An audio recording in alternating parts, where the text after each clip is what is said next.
Carl Sandburg's career, poetry and prose. Much of Carl Sandburg's poetry, such as Chicago, focused on Chicago, Illinois, where he spent time as a reporter for the Chicago Daily News and the Day Book. His most famous description of the city is as hog butcher for the world/tool maker, stacker of wheat/player with railroads and the nation's freight handler, stormy, husky, brawling, city of the big shoulders. Sandburg earned Pulitzer Prizes for his collection The Complete Poems of Carl Sandburg, Cornhuskers, and for his biography of Abraham Lincoln, The War Years. Sandburg is also remembered by generations of children for his Rutabaga Stories and Rutabaga Pigeons, a series of whimsical, sometimes melancholy stories he originally created for his own daughters. The Rutabaga Stories were born of Sandburg's desire for American fairy tales to match American childhood. He felt that the European stories involving royalty and knights were inappropriate, and so populated his stories with skyscrapers, trains, corn fairies and the 5 marvelous pretzels. In 1919, Sandburg was assigned by his editor at the Daily News to do a series of reports on the working classes and tensions among whites and African Americans. The impetus for these reports were race riots that had broken out in other American cities. Ultimately, major riots broke out in Chicago too, but much of Sandburg's writing on the issues before the riots caused him to be seen as having a prophetic voice. A visiting philanthropist, Joel Spingarn, who was also an official of the National Association for the Advancement of Colored People, read Sandburg's columns with interest and asked to publish them, as the Chicago Race Riots, July, 1919. Lincoln Works.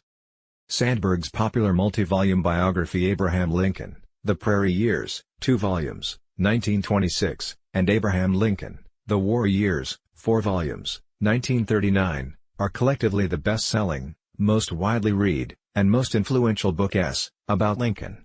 The books have been through many editions, including a 1-volume edition in 1954 prepared by Sandburg. Sandburg's Lincoln scholarship had an enormous impact on the popular view of Lincoln. The books were adapted by Robert E. Sherwood for his Pulitzer Prize-winning play Abe Lincoln in Illinois, 1938, and David Wolper's 6-part dramatization for television, Sandburg's Lincoln, 1974. He recorded excerpts from the biography and some of Lincoln's speeches for Cadman Records in New York City in May 1957. He was awarded a Grammy Award in 1959 for Best Performance, Documentary or Spoken Word, other than comedy, for his recording of Aaron Copland's Lincoln Portrait with the New York Philharmonic. Some historians suggest more Americans learned about Lincoln from Sandburg than from any other source. The books garnered critical praise and attention for Sandburg, including the 1940 Pulitzer Prize for History for the 4-volume The War Years. But Sandburg's works on Lincoln also brought substantial criticism.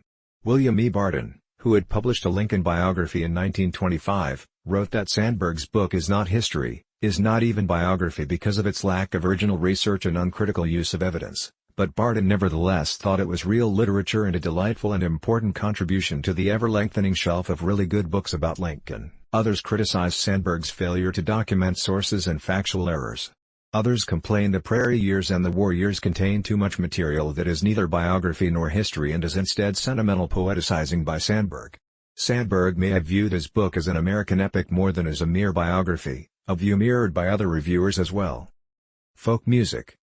Sandburg's 1927 anthology, The American Songbag, enjoyed enormous popularity, going through many editions, and Sandburg himself was perhaps the first American urban folk singer, accompanying himself on solo guitar at lectures and poetry recitals, and in recordings, long before the first or the second folk revival movements, of the 1940s and 1960s, respectively. According to the musicologist Judith Tick. As a populist poet, Sandburg bestowed a powerful dignity on what the 20s called the American scene in a book he called A Ragbag of Stripes and Streaks of Color from Nearly All Ends of the Earth, rich with the diversity of the United States.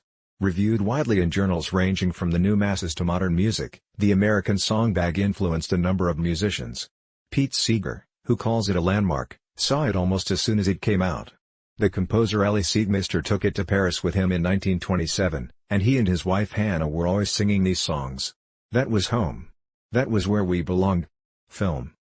Sandburg said he considered working on D.W. Griffith's Intolerance, 1916, but his first film work was when he signed on to work on the production of The Greatest Story Ever Told, 1965, in July 1960 for a year, receiving an in creative association with Carl Sandburg credit on the film.